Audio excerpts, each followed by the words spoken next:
Hello and welcome to another one of those videos where I talk about Dwarf Fortress updates for the Steam version coming from Bay12 Games and kitfox.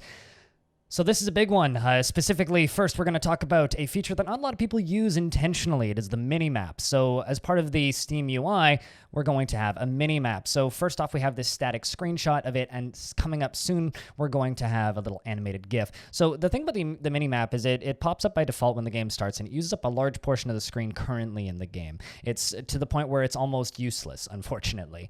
However, this seems to be like they're going to push it up kind of into the corner of the screen and make it take up less space. I really hope that this is something that becomes useful, especially for newer players, because having like kind of a overall arching, very detailed little mini-map would be very useful, because in its current iteration, it's very hard to comprehend. This, however, is a one-to-one image of what is going on, zoomed out in full at all times, which could actually be extremely helpful. And like, this is a feature that I wasn't expecting to be excited for. I was very much expecting to look at it and go, well, you know, it's the mini-map. It's currently not the most useful, and I don't see myself using it in the future. However, looking at this, I'm suddenly very keen, and I actually expect to try this out at the very least, give it a shot and see what I think of it.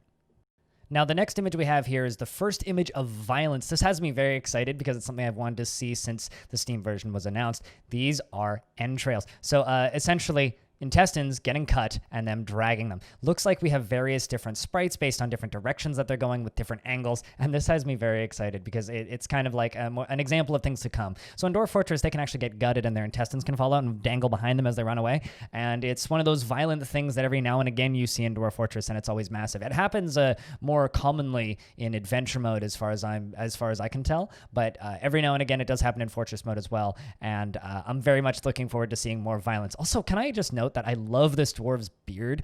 We haven't seen too many variations on the actual dwarves themselves yet, but I really, really like the way the beard looks. Also, you can kind of tell where it's splitting over to the next tile, so you can kind of get an idea of how these little animations are going to look, or maybe not necessarily like true animations, but like get kind of an idea on how they're going to look when they're moving, and I'm very excited about all of this. I love the dwarf. I love the look of the dwarf. I love the dwarf's clothing. You can even tell that he's wearing a cape. As always, if you have any thoughts or feedback, please leave them down in the comments below. I'd love to hear what you think. I'm very excited about this. This is like maybe some of the coolest stuff we've seen yet. Very, very keen on that mini-map and would like to see that implemented into the game itself outside of just the mini-map. Thank you very much to my Patreon supporters for supporting this video. Thank you very much to those of you out there who watch my streams and the people who check out the YouTube channel. If you want to see more Dwarf Fortress content than you could ever reasonably watch in a lifetime, I have it all on this YouTube channel. Thank you very much for watching, and have a good one.